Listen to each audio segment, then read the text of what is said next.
많이 힘드시죠? 네.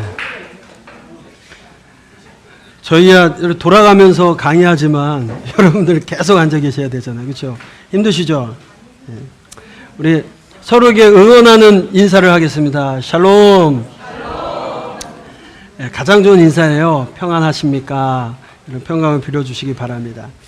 자, 에스라 들어가도 되겠죠? 네. 자, 책 이름 에즈라라고 되어 있습니다. 이 에제르라는 단어에서 나오는 이야기입니다. 그 도움, 원조, 지원, 하나님은 도우신다라는 의미를 갖고 있는데, 특별히 하나님께서 창세기에 아담을 만드시고 아담의 갈빗대로 누굴 만듭니까? 여자를 만드시고 그 다음에 하와를 주시면서 뭐라고 얘기하냐면 돕는 배필이라고 쓸 때 이 돕는다라는 말로 에제르라는 단어를 사용하고 있습니다. 하나님의 능력에 공급되는 존재, 그게 돕는 배필이라는 의미가 있습니다. 특별히 열왕기서에 보게 되면 엘리사가 어려움에 처한 사마리아 성을 위해서 기도할 때 하나님의 도우심으로 사용되는 단어가 에제르라는 단어입니다. 같은 표현으로서 이제 에즈라 이렇게 표현하고 있습니다. 헬라어는 에스드라 베타, 여러분들 아시다시피 에스라 느헤미야가 한 권의 책으로 되어져 있다가 그게 나눠지면서 에스드라 베타 이렇게 되어졌다가 우리는 에스라 이렇게 표현하고 있습니다. 기록자는 2차 포로귀환 자들을 인솔했던 에스라로 보고 있습니다. 특별히 그 에스라가 그를 가리키는 1인칭 주어를 본서에 이렇게 사용하고 있는 모습을 통해서 에스라가 아닐까. 특별히 에스라는 레이지파 아론의 16대 후손이고요. 엘르아살, 비나스, 사독계보를 이어받은 제사장이다. 또 모세의 율법에 능한 서기관이었고 느헤미야와 동시대의 사람으로 활동하고 있습니다. 그는 바벨론에서 출생했습니다만 바산 고레스로부터 예루살렘 귀환을 허락받고 성전 건축할 물자와 자금을 또 얻어가지고 지원자 1800명에게 함께 포로 귀환자로 인솔해서 2차 때 귀환하는 사람이기도 합니다. 그러니까 이제 아하와 강변에서 하나님께 예루살렘으로 돌아가는 길에 보호해달라고 금식기도 하고 4개월 만에 그 어려운 길을 통해서 예루살렘에 도착하게 됩니다. 에스라 느헤미야 동시대 사람이었음을 말씀드렸습니다. 사실 이 연대는요 많은 논란이 있기도 합니다. 왜냐하면 에스라 느헤미야가 귀한 순서대로 이 성경의 증거대로 에스라 느헤미야 이렇게 되어졌다라고 되어질 때는 458년에서 440년 이렇게 보시면 됩니다. 그런데 학자들에 의해서는 반대로 느헤미야가 먼저 오고 에스라가 나중에 왔다 이렇게 주장하는 분들도 있어요. 그러다 보면 또 연대가 달라지게 될 수 있습니다. 어쨌든 여러분 공식적인 포로귀환이 1, 2, 3차에 포로로 끌려갔던 것과 같이 포로귀환도 1, 2, 3차 오게 되는데 먼저 기원전 537년에 수룹바벨과 여호수아와 함께 귀환하게 됩니다. 몇 명이 귀환합니까? 49,897명이 귀환하게 됩니다. 이게 1차 때 돌아온 귀환자들입니다. 그 다음에 기원전 458년에 아닥사스다 왕 7년에 귀환하게 됩니다. 에스라와 함께 돌아오게 됩니다. 1754명, 약 1800명 가까이가 함께 돌아오게 되고요.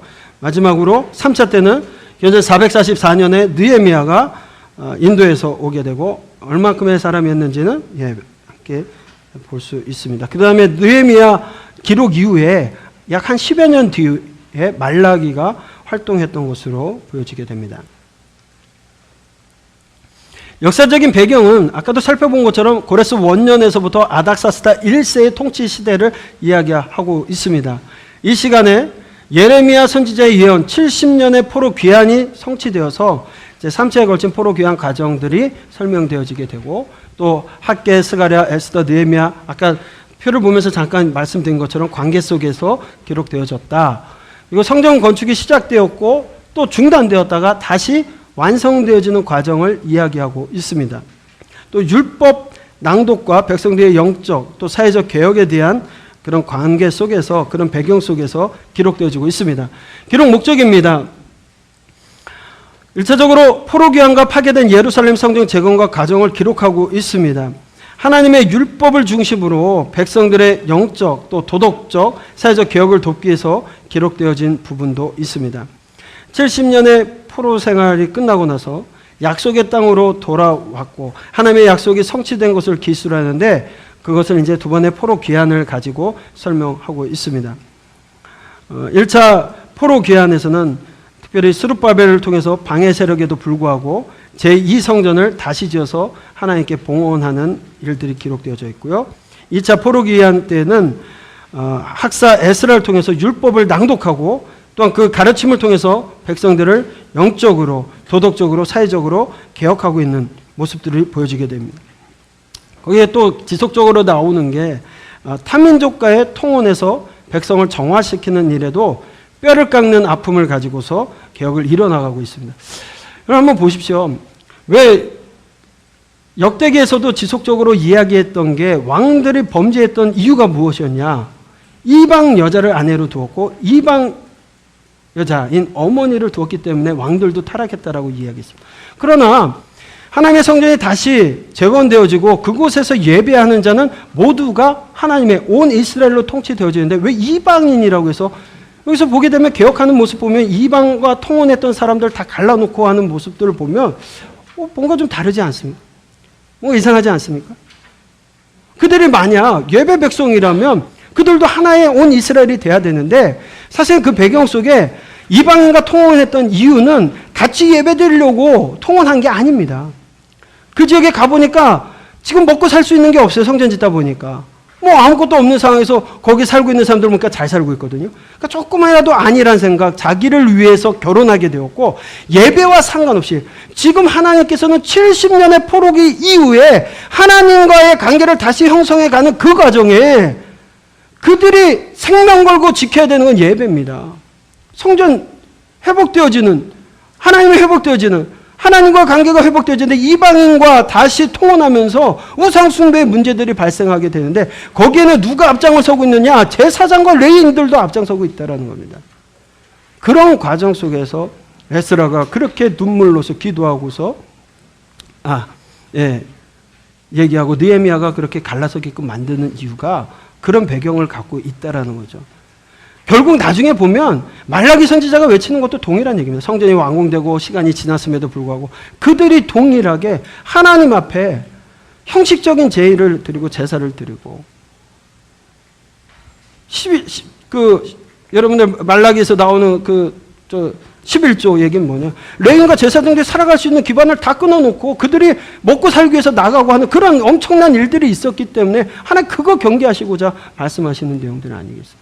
그러니까 지금 포로 후기에 이어져 가는 성경 제의와 그 만들어가는 그 모습들 속에서 왜 포로 후기에 그 예언자들이 그런 부분들을 이야기하고 있는지를 좀 같이 겸해서 생각해 보시면 좋을 것 같습니다.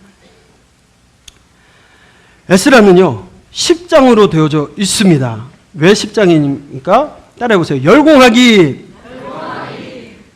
열심히 공사해야 된다는 얘기예요. 열심히 공사하는 얘기가 나오니까 10장입니다. 열심히 성전 건축하기입니다. 그래서 열공하기 10장. 이해되시죠? 자, 특별히 크게 어이없죠. 1차 귀환과 제2성전 건축입니다. 그리고 2차 귀환과 백성의 개혁에 대해서 나눠지게 되는데 1장부터 6장까지 그 다음에 아까 7장에서 10장까지로 나눠지게 됩니다. 특별히 이 구분점은 1장부터 4장까지 또 4장, 5장에서 6장, 7장에서 10장으로 나눠볼 수 있다라고 제가 말씀을 드렸습니다. 1장부터 4장은 고레스 칙령과 1차 귀환에 대한 내용이 쭉 나오고 있습니다. 그리고 4장이 끝나게 되면 성전이 중단되어 있기 때문에 건축이 중단되어 있기 때문에 학교와 스가랴가 활동하기 시작하게 되고요.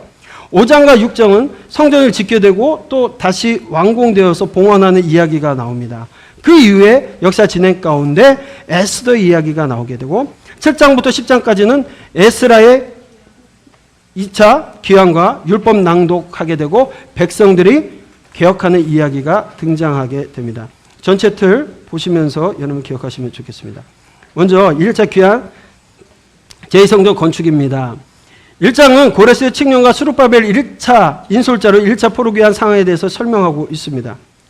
페르시아 왕 고레스의 포로 귀환 또 성전 건축에 대한 칙령이 내려지게 되고 역대하 36장 22절에서도 동일한 내용이 나오게 됩니다. 우리가 한번 말씀을 읽어볼까요? 읽겠습니다.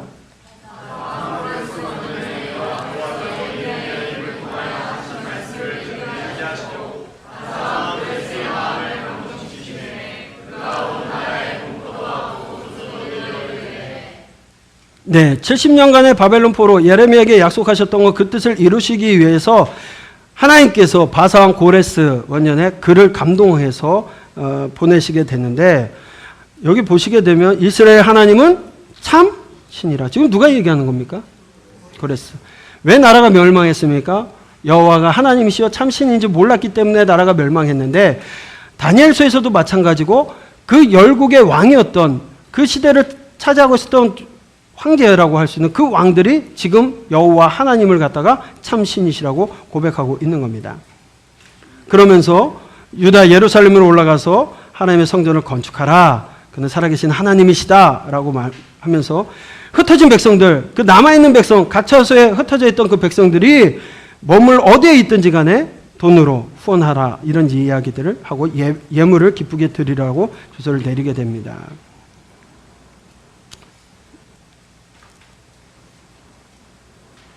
네. 그 다음에 스룹바벨의 1차 귀환의 이야기가 나오게 되는데요. 특별히 여기 사진을 보시게 되면 1차 귀환 때 세스바살 때 포로 귀환 당시에는 이렇게 그 유프라데스 강을 흘러서 강 주변으로 해서 여러분들 잘 알고 계신 좀 먼 길을 통해서 오게 됩니다. 그러나 여기가 창세기 때부터 비옥한 초식당 길이라고 해가지고 비옥하다는 게 땅이 이렇게 막 농사가 잘 되고 그런 것도 있겠지만 그 지역이 무역로로서 계속적으로 길이 닦여져 있었고 왕래가 많았기 때문에 비옥하다라고 표현되는데 그 길을 따라서 1차 때는 오게 됩니다.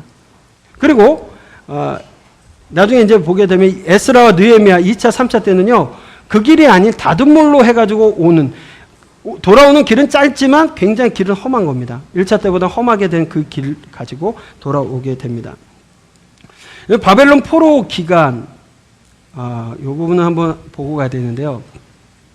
세스바살과 스룹바벨은 동일 인물인가 다른 인물인가? 어떻게 생각하세요? 별로 생각 안 하고 사셨어요? 세스바살과 스룹바벨이 동일인지 다름인지 정확하게 말하고 있지는 않습니다만 세스바살이라는 이름은 에스라서에서 나오게 되고요. 스룹바벨은 에스라와 함께 스가랴에서 나오게 됩니다. 특별히 세스바살과 스룹바벨이 동일이라는 견해를 갖게 되는 건 고레스의 조서로 1차 귀환 명단에 그 이름이 포함되어 있습니다. 또 세스바살이 유다 총독이었다는 점 그리고 성전의 기초를 놓았다는 점에서 세스바살과 스룹바벨이 동일 인물이고 그저 그냥 표현하는 게 바벨론식 이름과 유대식 이름이 아니겠냐라고 보는 견해입니다. 또 다르게 보는 사람들은 아니다. 이름이 겹치듯 한 절이 있지만 결코 동일한 인물은 아닐 것이다. 왜냐하면 세스바살이 유다 총독으로 기록된 것은 에스라서뿐이고요. 모두 공무상 사용되었습니다. 반면에 스룹바벨이 유다 총독이라고 쓰이는 것은 학개서입니다. 학개가 활동하기 시작하는 다리오 왕 제2년 여섯째 달 곧 그 초하루에 스룹바벨을 유다 총독으로 처음 기록하고 있습니다. 그러니까 성전 공사가 재개되기 전에는 스룹바벨에게 유다 총독이라는 호칭을 사용하지 않았다라는 겁니다. 그래서 세스바셀이 총독이었고 그 다음 총독이 스룹바벨이었다라고 이야기하는 겁니다. 그럴 경우에 그러면 그 사람들은 어떤 관계냐? 친척일 것이다. 이게 삼촌인 세스바살이 유다 총독으로 1차 포로기를 인도할 때 스룹바벨이 따라왔고 그 어간에 중지되었던 그 어간에 삼촌 세스바살이 죽고 그 다음에 이제 스룹바벨이 유다의 총독이 되었다라고 이야기하는 사람이 있고요. 또 아버지 아들이 관계다라고 얘기하는 사람도 있습니다. 그런데 스룹바벨을 계속적으로 스알디엘의 아들이라고 기록하고 있습니다. 네? 이때 마찬가지로 같이 1차 때 왔다가 먼저 죽고 그 다음에 스룹바벨이 함께 왔다가 되었을 것이다 얘기하지만 역대상에서는 스룹바벨을 부다야의 아들이라고 기록하고 있기 때문에 서로 그 아버지 이름이 다르기 때문에 아닐 것이다 뭐 이런 이야기들도 하게 됩니다. 또 전혀 관계가 없는 인물이라는 견해들도 있는데 요세푸스의 유대 고대사에 쓰인 내용과 그 내용에서는 전혀 관계가 없는 다른 사람이라는 얘기를 합니다. 그러나 이 요세푸스의 이 유대 고대사는요 성경의 에스라의 내용과 너무 많은 차이들이 있기 때문에 또 그것도 명확하지 않습니다. 어쨌든 뭐 그 정도만 여러분들 보시고 기억하셨으면 좋겠어요. 바벨론 포로 기간이 70년입니까? 50년입니까? 70년이요. 70년의 근거는 뭡니까? 예레미야가 예언하고 605년 1차로 포로로 끌려가고 그 다음에 1차 포로 귀환한 그 기간을 70년으로 보는 겁니다. 또는 586년 성전이 파괴되고 다시 기원전 516년 성전이 재건된 그 기간을 70년으로 보는 겁니다. 학자들은 50년으로 보는 사람들이 있어요. 586년 유다가 멸망을 하고 그 다음에 537년에 1차로 포로 귀환이 되기 때문에 그 기간은 50년입니다. 그렇게 보는 경우들이 있기 때문에 어쨌든 50년에서 70년 만에 돌아오는 겁니다. 자, 70년으로 본다면 그들이 지금 정착하고 살고 있었던 곳은 어떤 곳입니까? 페르시아 지역이었습니다. 여러분 한번 생각해 보세요. 70년을 살았습니다. 70년을 살았어요. 살만하지 않겠습니까? 물론 이제 포로지고 뭐 그러긴 하지만 70년을 살았는데 그걸 다 떨쳐내고서 돌아와야 되는 이유. 왜 돌아올까요? 돌아와야 될 정당한 이유가 있었을 겁니다. 그렇죠? 말씀을 읽겠습니다. 시작.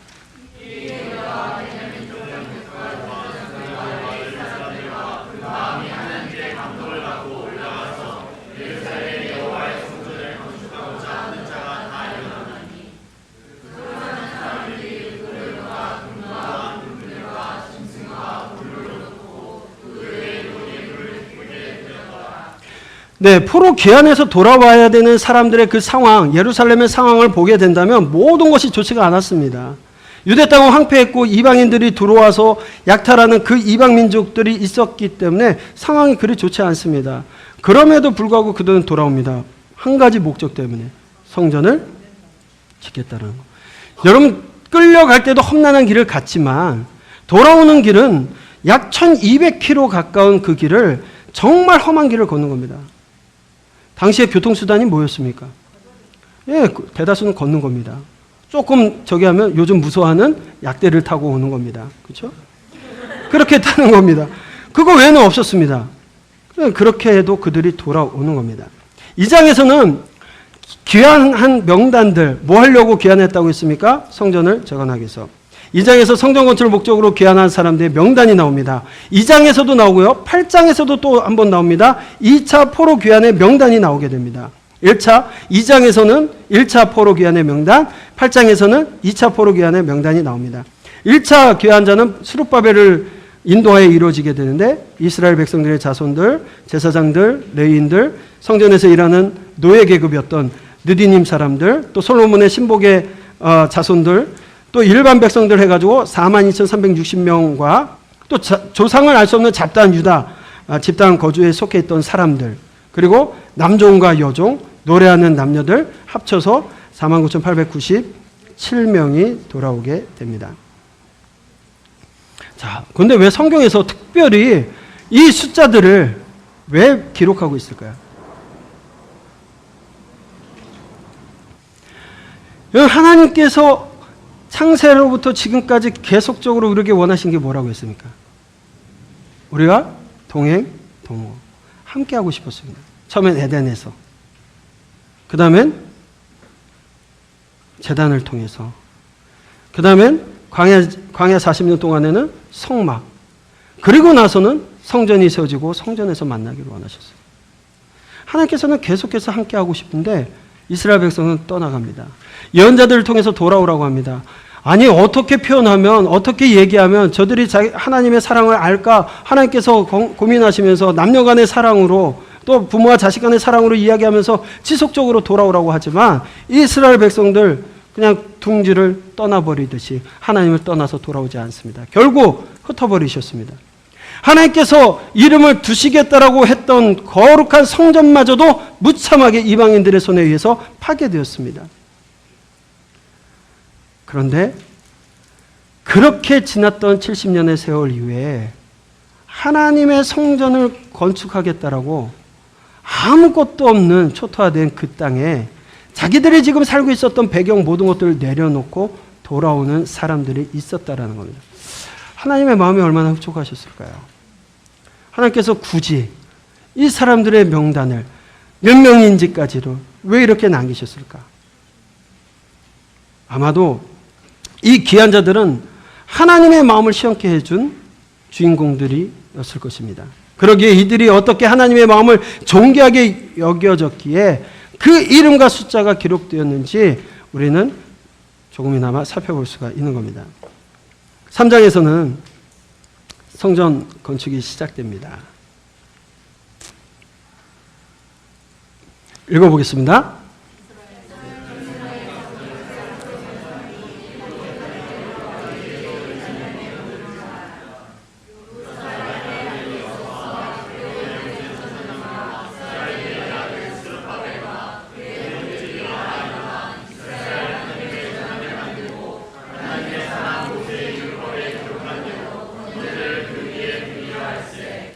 우리가 모두 나라 백성을 두려하여 제단을 그 터에 세우고 그 위에 아침 저녁으로 여호와께 번제를 드리며 기록된 규례대로 초막절을 지켜 번제를 매일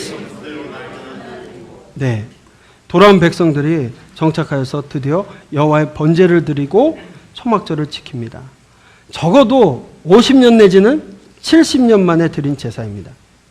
이제 예배가 회복되는 겁니다.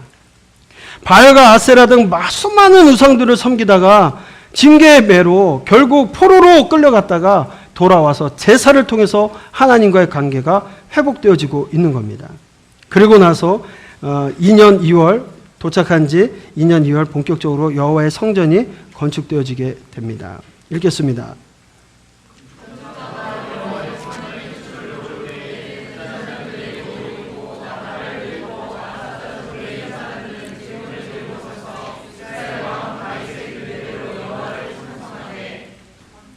네. 찬양으로 화답하며 여호와께 감사하여 이르되 주는 지극히 선하심으로 그의 인자하심이 이스라엘에게 영원하시도다 하니 모든 백성이 여호와의 성전 기초가 놓임을 보고 여호와를 찬송하며 큰 소리를 즐거이 부르며 제사장들과 레위 사람들과 나이 많은 족장들은 첫 성전을 보았으므로 이제 이 성전의 기초가 놓임을 보고 대성통곡하였으나 여러 사람은 기쁨으로 크게 함성을 지르니 백성이 크게 외치는 소리가 멀리 들리므로 즐거이 부르는 소리와 통곡하는 소리를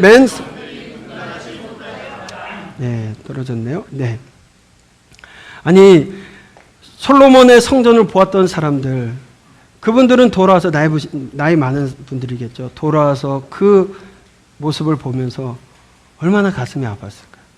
통곡합니다. 또 젊은 사람들은 와, 하나님의 성전을 우리가 짓고 있다 라는 마음에 들떠서 기쁨의 환호를 지르. 한번 상상해 보십시오.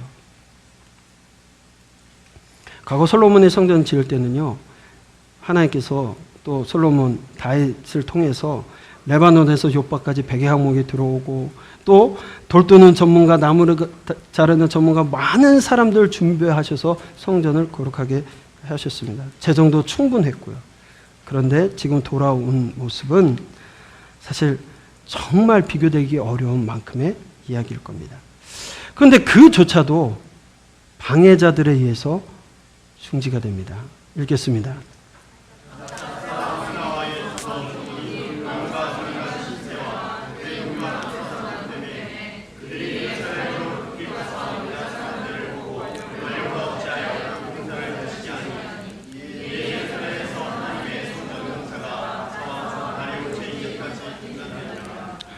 성전 재건한다는 소식을 듣고서 찾아온 사람들이 있습니다. 예, 아스루 왕 에살핫돈에 의해서 사마리아 지역으로 이주해 살고 있었던 사람들도 나도 하나님을 우리 함께 하나님을 섬긴다. 그래서 찾아와서 성전을 짓는데 함께 하겠다라고 제안합니다. 그런데 스룹바벨과 예수아가 이스라엘 족장들이 거부하게 됩니다. 그러고 나니까 뭐 고레스의 귀한 자들의 명령했기도 했겠지만 자신들의 이익을 챙기려는 의도가 보였기 때문에 거절하게 되는 겁니다. 거절당한 사람들 중에 르움과 심세가 주동되어서 성전 건축 참여하는 사람들의 어떤 도덕성을 고발하고 지속적으로 방해합니다. 어떤 그런 결과로 인해서 16년간이나 성전 건축이 중지됩니다. 이런 일이 생기니까 백성들이 의욕을 가지고 와서 2년 만에 성전을 재개하겠다고 났는데 생각을 달리하기 시작하는 겁니다. 좀 시기상조인가? 내부에서 이거 좀 너무 이른 거 아닌가? 라는 생각들이 되고 오히려 저 적대자들하고 싸우는 것보다는 공사를 멈추는 게 낫다라고 생각하고 성전 건축을 중단합니다. 그리고 비관적인 태도는 이 영적인 무력감을 만들어내게 되고 그러고 나서 일어나는 것이 뭐냐면 자신들의 살집을 위해서 건물을 짓고 있는 겁니다. 하나의 성전은 멈춰져 있고 이제 자기들의 살집을 갑니다. 그래서 학개 선지자가 와서 얘기하는 거야. 하나님의 성전은 중지됐고 너희들은 편박한 집에서 잔다.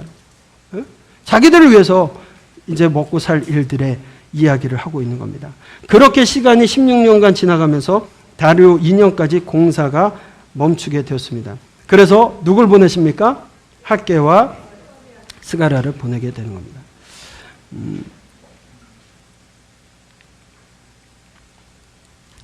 특별히 여러분들 보시게 되면 에스라 4장에서 보면 성전과 성곽 건축을 방해하는 자들에 대한 이야기가 나옵니다.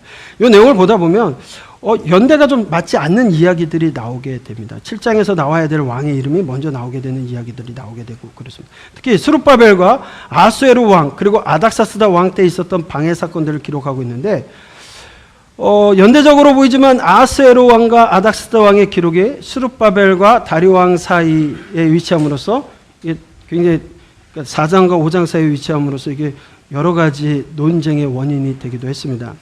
첫 번째 보게 되면 아수에르 왕과 아닥사스다 왕은 고레스 왕과 캄비세스 왕을 의미한다. 이렇게 얘기합니다. 그래서 4장의 사건은 다리오 왕 이전의 사건으로 해석하기 위해서 아하수에르와 아닥사스다를 고레스와 캄비세스로 해석하려는 시도가 있게 되는데 이건 뭐냐면 기록자들이 실수로 사본상의 실수로 인해서 이름을 잘못 기록했다라고 보는 겁니다. 그래서 캄비세스가 530년에 주기를 했습니다. 그리고 캄비세스가 성전 건축 중단을 명령했다라고 한다면 성전 건축 기간이 최소 이게 10년이 되지가 않습니다. 그래서 4장에 나오는 아수에르 왕과 아닥사스다 왕은 고레스 왕으로 해석될 수밖에 없다는 겁니다. 근데 또 이것도 이게 실수라고 해석하기에는 좀 무리가 따르는 부분들도 있습니다. 4장의 아닥사스다 왕 때의 방해는 성전 건축에 대한 이야기가 아니라 성곽 건축에 대한 이야기를 하고 있기 때문이겠습니다. 그래서 이렇게 보시는 게 포로 귀환 공동체가 오랜 기간 동안 겪었던 방해를 강조하기 위해서 첨가된 것이 아닌가. 그래서 4장의 방해는 아수르 왕과 아닥사스다 왕 때 있었던 사건을 보지만 유다 대적자들과 그들의 방해를 강조하고자 삽입되었던 것으로 본다면 고레스 왕 때부터 아닥사스다 왕 때까지 방해는 집요하게 계속해서 이어져 왔다라는 겁니다. 특히 4장 7절로 23절에 아닥사스다 왕 때의 성곽과 성읍 건축을 방해하는 이야기는 느헤미야의 상황과 같습니다. 그렇게 보신다라면 지속적으로 방해하고 있었던 내용으로 여러분들이 좀 보시면 좋을 것 같습니다. 예. 그런데 이제 5장에 가서는 성전 건축 재개에 대한 이야기가 나옵니다. 또 말씀을 우리가 또 같이 보도록 하겠습니다. 읽겠습니다.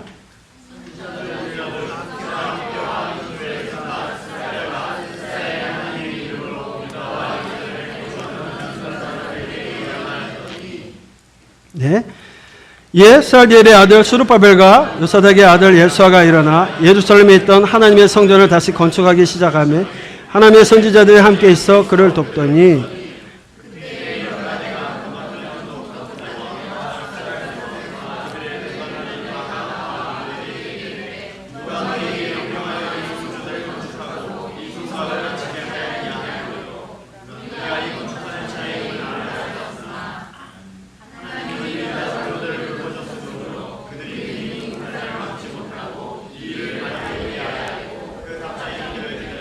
네.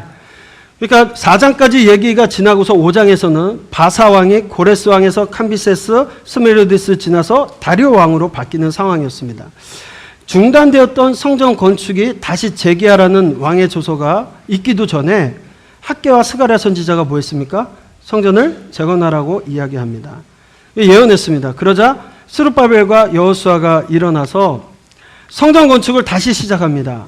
아직 조서가 내리기도 전부터 성전 건축을 다시 시작합니다. 하나님의 선지자들의 백성을 격려하니까 시작되어졌는데, 그러다 보니까 또 어떤 사람들이 일어납니까? 성전을 방해했던 사람들이 다시 또 일하기 시작합니다. 그래서 이게 성전 재건하는 게 맞는 건지 조서를 확인해 달라고 다리오 왕에게 보냅니다. 다리오 왕은 페르시아 궁전에 보관되어 있던 서류였던 고레스 칙령을 찾아냅니다. 그리고 성전 건축 명령이 왕에 의해서 내려진 조서임을 이야기하게 됩니다. 13절로 6장 6절로 7절 읽겠습니다.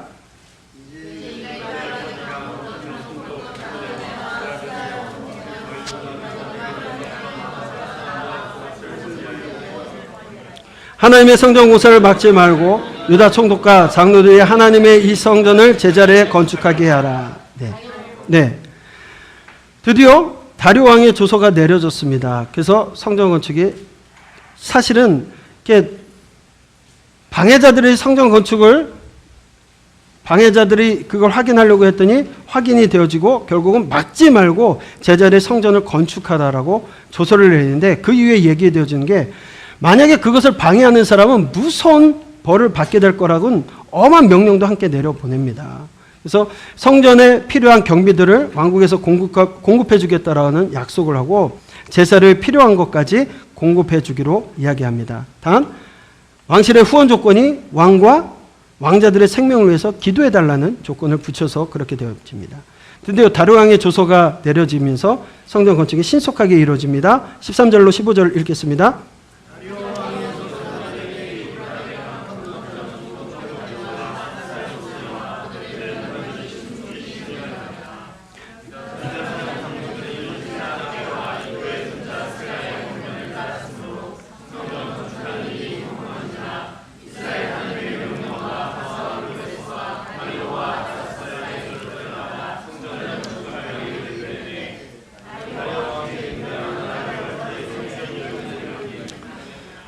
드디어 성전이 파괴된 날로부터 70년 만에, 또 성전 건축 방해가 있었던 데부터 20년 만에 성전 건축을 다시 시작한 지 4년 반 만에 516년에, 기원전 516년에 성전이 완공되어지고 하나님께 봉헌하게 되는 일들이 일어납니다.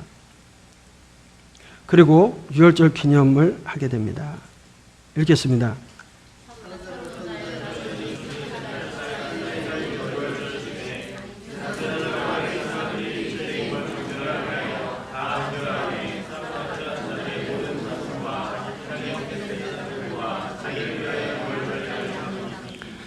드디어 성전을 완공하고 봉헌하고 나서 백성들의 몸을 정결케 하고 유월절 양을 잡고 유월절을 지키면서 즐거움으로 7일 동안의 무교절 행사를 지내게 됩니다. 유월절은 출애굽 때 또 시내산에서만 드려지게 되었습니다. 또 여호수아가 길갈에서, 그리고 요시야 왕 때, 히스기야 왕 때, 그리고 지금 에스라 때 성전이 봉헌되어지고 제사가 드려지고 절기가 지켜지게 됩니다. 절기가 지켜졌다라는 거 결국 무엇이 성전이 지금 지어졌고 절기가 지켜졌다라는 건 이스라엘의 회복에 대한 이야기를 관련해서 이야기하고 있는 겁니다. 이 모든 악조건 속에서 든든한 후원자가 된 건 열국의 왕이 아니라 그것을 움직여 나가시는 하나님이심을 우리가 보게 됩니다. 하나님께서 왕을 통해서 조서를 내리게 하시고 또 성전 건축을 완성하시는 분도 누구시냐? 하나님이시라는 겁니다. 자, 에스라가 귀환하면서 바사 왕이 다리오 왕에서 또 아닥사스다 왕으로 바뀌게 됩니다. 페르시아 왕이 고레스 왕 때 1차 귀환합니다. 누구 때 1차 귀환합니까? 고레스 왕 때. 다리오 왕 때 성전 재건이 완공됩니다. 아수에로 왕 때는 누구 이야기합니까? 에스더 이야기를 합니다. 아닥사스다 왕 때는 7장에서 에스라가 귀환하게 됩니다. 그래서 여러분들 보시다시피 5장, 6장 뒤에는 여기에 뭐가 들어간다고 했습니까? 에스더 위치하게 되고 7장과 8장에서는요. 에스라가 인솔한 2차 귀환자와 귀환자 명단이 기록되고 있습니다. 자,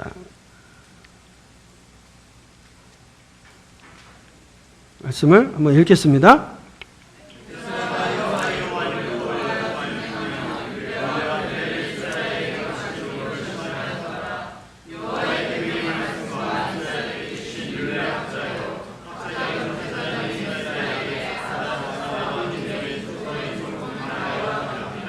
네. 모든 왕이 왕 아닥사스다는 하늘의 하나님 율법이 완전한 학자 겸 제사장의 에스라에게 조서를 내리노니 우리나라에 있는 이스라엘 백성과 그를 제사장들과 레위 사람들 중에 예루살렘으로 올라갈 뜻이 있는 자는 누구든지 너와 함께 갈지어다. 네. 아닥사스다가 조서를 내리게 되어서 귀환하게 됩니다. 2차 귀환이 기원전 458년입니다. 약 1차 귀환으로부터 80년이 지났습니다. 또 성전 건축 후로부터 55년에서 60년이 지나갔습니다. 그래서 7장은 아닥사스다 왕의 조서로 에스라가 귀환하게 됐는데 에스더의 남편 아수에르 왕이 암살을 당하고 그의 아들 아닥사스다 왕이 쿠데타 세력을 제어하고 왕위에 오르게 됩니다. 이 왕이 오를 때마다 아까도 잠깐 배경 속에서 얘기해 드렸는데 왕이 바뀔 때마다 애굽은 자꾸 뭐 하는 거예요? 반란을 일으킵니다. 그럼 반란이 일어나고 그것을 막아야 되는 상황 속에 있었습니다. 그런데 강서편 총독이 막대한 군사를 줬더니만 또 반란을 일으킵니다. 오히려 그런 상황 속에서 정리가 되고 뭐 하지만 결국 고레스 왕 때부터 다리오 왕 때까지 역사 가운데 뭐 도로도 정비되어지고 물자가 오고 가고 하면서 많은 무역적인 혜택을 보면서 이 레반트 지역에 반역의 나라들이 이제 도시 국가인 걸 알면서도 애굽에게 또 다시 원정을 가야 되는 상황이 지속적으로 되어지는 겁니다. 왜냐하면 그 애굽과의 그 정리되는 것들을 통해서 페르시아 제국에 엄청난 경제적인 이득이 있었기 때문에 그렇습니다. 그런 환경 속에서 2차 때 에스라가 2차 포로 귀환이 이루어지게 되는 거고 기원전 444년에 느헤미야 인도하에 3차 포로 귀환이 이루어지게 되는 겁니다. 다시 한번 말씀드리면 이런 배경 속에서 1차 귀환이 있은 지 몇 년 만에요? 80년 만에. 성전 건축 후에 55에서 60년 만에 에스라가 귀환하게 됩니다. 여러분 에스라, 또 에스라와 함께 귀환한 자들의 명단이 8장에서 나오게 됩니다. 근데 에스라가 올 때 그냥 온 것이 아니라 오기 위한 영적 준비를 하게 됩니다. 같이 읽겠습니다.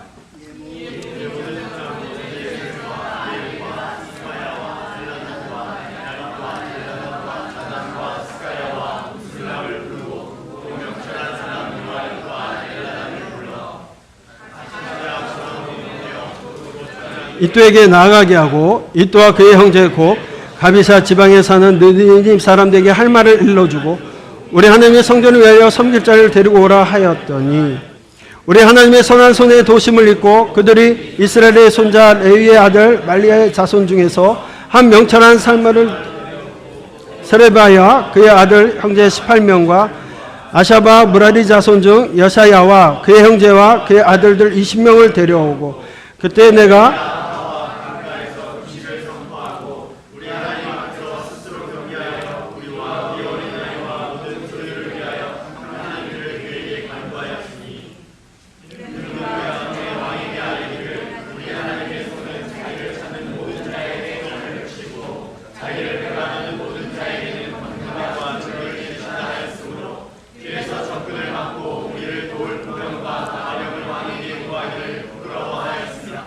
그러므로 우리가 이를 위하여 금식하며 우리 하나님께 간구하였더니 그의 응답하심을 입었느니라.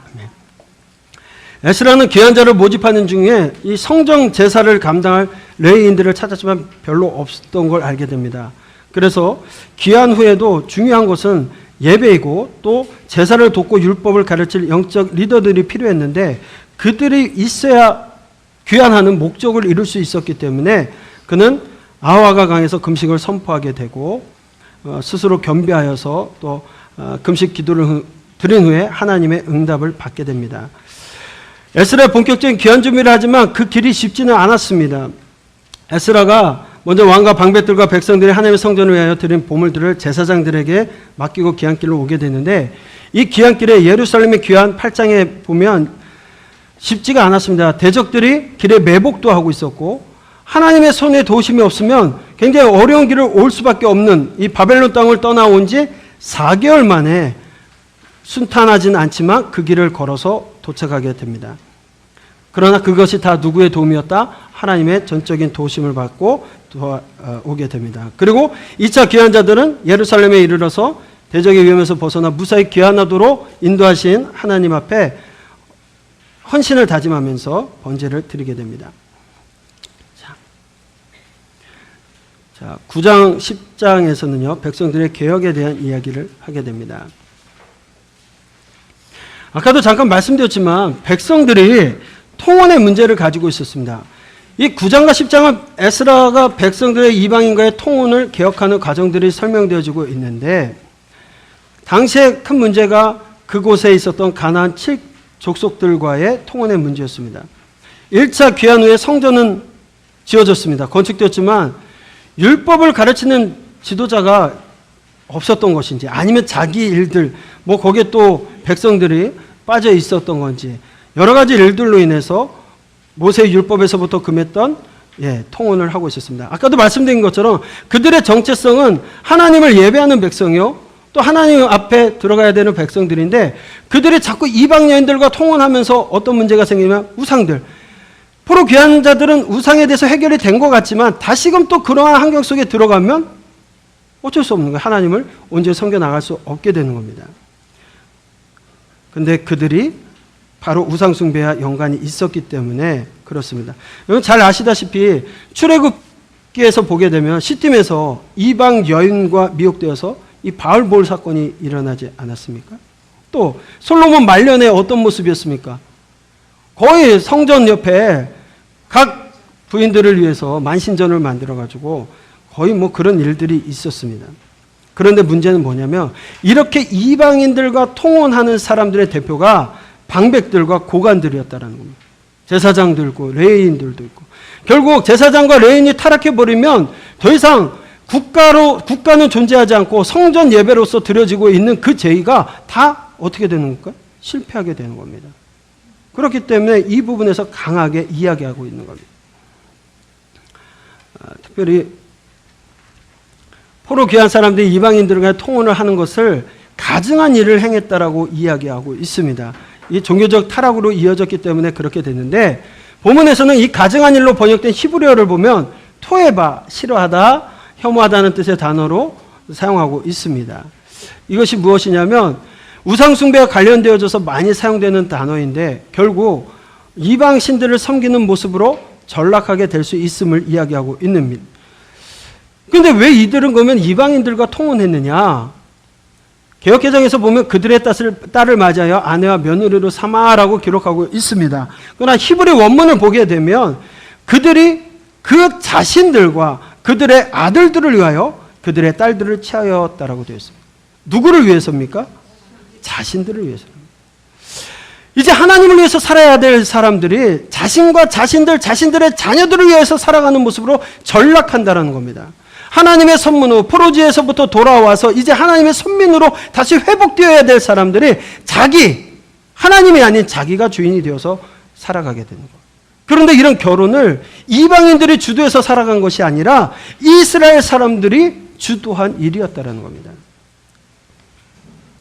그래서 에스라의 회개 기도를 시작해서 회개 운동이 일어나게 되고 백성들이 개혁의 목소리가 높아지게 되는 겁니다. 한번 읽겠습니다. 시작.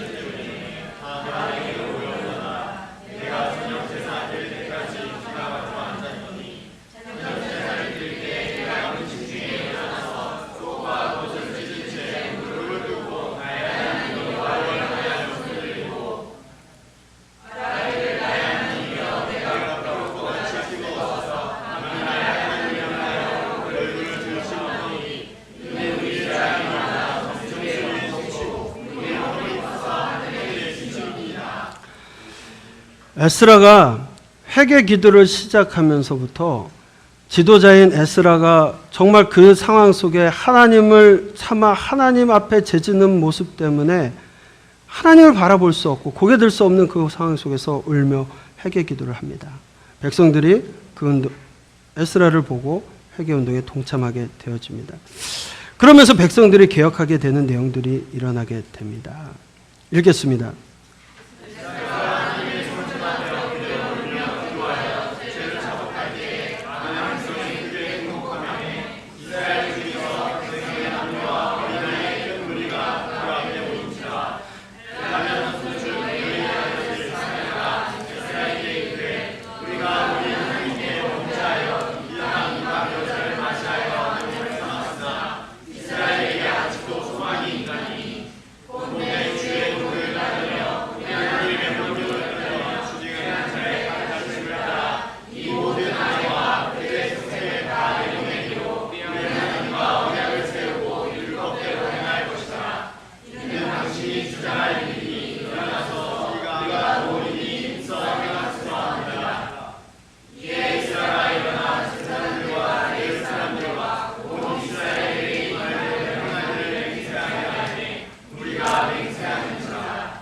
네, 에스라는 70년의 바벨론 포로지에서 하나님의 선하신 손길로 인해서 하나님의 오래 참으시고 사랑하심 때문에 돌아왔다는 것을 알고 있습니다.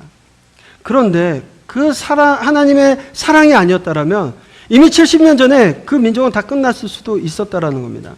그래서 참아주시고 이만큼 살게 하고 또 돌아와서 성전도 짓게 되고 하나님 앞에 바르게 살아가야 될 지도자들이 이방인들과 통혼하며 또 백성들도 그렇게 살아가는 모습을 보면서 정말 어찌할 바를 몰라 했습니다.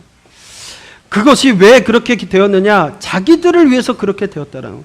자기 먹고 사는 것, 자기들의 편의를 위해서, 자기들을 위해서 통혼하며 살아가는, 하나님을 위해서 예배 공동체로서 이방인들과 결혼하고 그들과 함께 예배 드리는 것이 아니라 자기들의 유익을 위해서 하나님의 계명을 저버리면서 그렇게 살아가고 있는 모습들이었습니다. 지도자의 그 눈물 앞에 백성들이 일어납니다. 함께 일어나자고 합니다. 결혼한 사람들을 쫓아내자. 자칫 잘못 보면 통혼, 이방인과의 결혼을 무조건 방지하는 게 아니라 자기들을 위해서 했기 때문에 결국은 다시금 하나님의 범죄하는 그 민족으로 전락할까 봐 통혼했던 사람들을 내어 쫓겠다라는 결단을 하게 되고 같이 일어나게 되는 겁니다. 아마도 그대로 방치했다라면 하나님께서 세상을 구원하실 통로가 될 그 이스라엘 백성들, 하나님의 거룩한 백성들, 귀한 공동체는 무너졌을지도 모를 겁니다. 10장의 뒤에 보면 그런데도 이방 여인을 아내로 맞이한 자들 중에는 자녀를 낳은 여인도 있었다라는 이야기로 마무리 짓게 됩니다. 여러분 다시 한번 보게 되면 에스라에서는 명단이 3번 나옵니다. 아까도 말씀드린 것처럼 스룹바벨과 1차 귀환하는 귀환자 명단이 나옵니다. 뭐 하기 위해서 나왔습니까? 예, 성전 건축을 위해서 왔습니다. 2차 에스라와 함께 포로 귀환자들이 옵니다. 뭐 하기 위해서 왔습니까? 이미 성전은 건축되어져 있고 뭐 하기 위해서요? 영적인 회복을 위해서 그들이 함께 옵니다. 아마 이 두 명단은 정말 명예로운 이름들일 겁니다. 그런데 여러분들 이 10장에서도 이름이 나옵니다. 명단이 나옵니다. 어떤 사람들이 있습니까? 이방 여자와 결혼한 남자들의 명단이 나옵니다. 율법을 어긴 불명예스러운 죄인들의 명단이 나오고 있습니다. 저와 여러분들의 명단은 어디에 기록될까요? 에스라를 보면서 다시 한번 그런 생각들을 해보셨으면 좋겠습니다. 에스라서를 정리합니다. 페르시아 왕 고레스 원년에 내려진 포로 귀환 명령에 따라서 1차 귀환은 스룹바벨 인도하에 기원전 537년에 이루어집니다. 그들이 귀환한 목적은 하나님의 성전을 건축하기 위함이었습니다. 그 이듬해 귀환자들은 성전 건축을 위한 감격스러운 기초를 세우게 됩니다. 하지만 성전 공사는 방해자들에 의해서 16년 동안이나 중단이 되었었습니다. 하나님의 성전 공사가 중단된 16년 만에 하나님께서는 선지자 학개와 스가랴를 보내셔서 성전 건축 재개를 하지 않는 백성들을 책망하시고 재건하도록 격려하십니다. 성전 건축이 시작되었습니다. 이후 방해자들 계속 방해를 하지만 다리오 왕이 성전 재건 허락 조서가 내려짐으로써 기원전 520년에 성전 건축이 본격화되어 516년에 4년 반 만에 완공되어 하나님께 봉헌하게 됩니다. 6장에서 7장으로 넘어가기 전까지 약 80년이라는 시간이 흘러가게 됩니다. 그리고 에스라가 포로 귀환자들을 인솔하여서 아닥사스다 왕 7년에 기원전 458년에 귀환하게 됩니다. 이 시기에 페르시아의 에스더 사건이 일어나게 되고요. 에스라의 귀환은 정치적으로 아닥사스다 왕의 반란, 자주 일어나는 애국과 레반트 지역의 반란 세력을 재건하기 위해서, 견제하기 위해서 보내지게 됩니다. 예루살렘에 도착해 돌아본 귀환자들의 가장 큰 문제는 이방인들과의 통혼한 문제였습니다. 특히 이 가나안 7족속과의 통혼을 금지한 율법을 어긴 죄를 지은 사람 중에 방백과 고관들, 지도자들이 앞장섰다는 일에 대해서 에스라는 기가 막힙니다. 백성들과 지도자들이 이방인과의 통혼의 죄로 인해서 하나님의 성전에서 엎드려서 울며 회개 기도할 때 큰 무리들이 함께 모여서 큰 비에도 아랑곳하지 않고 함께 회개 기도를 합니다. 그리고 에스라가 일어나서 이제 백성들의 율법을 어긴 죄를 철저히 회개하고 이방 여인과의 결혼을 취소하고 이방 여인과 자녀를 내보내도록 엄하게 선언하게 됩니다. 그리고 이방 여인과 결혼한 사람들의 명단을 공개합니다. 예레미야의 예언대로 포로 귀환과 성전 재건을 허락하신 신실하신 하나님께서 70년의 포로 생활에도 정신 또 못 차리고 귀환에서도 여전히 이방인과 통혼하고 율법을 어긴 이 불성실한 이스라엘 백성들, 그러나 그럼에도 불구하고 천년을 한결같이 사랑하신 가슴 아픈 사랑의 마음을 우리는 보게 됩니다. 저녁 식사 맛있게 하시고 다녀오셔서 이 연습 보도록 하겠습니다.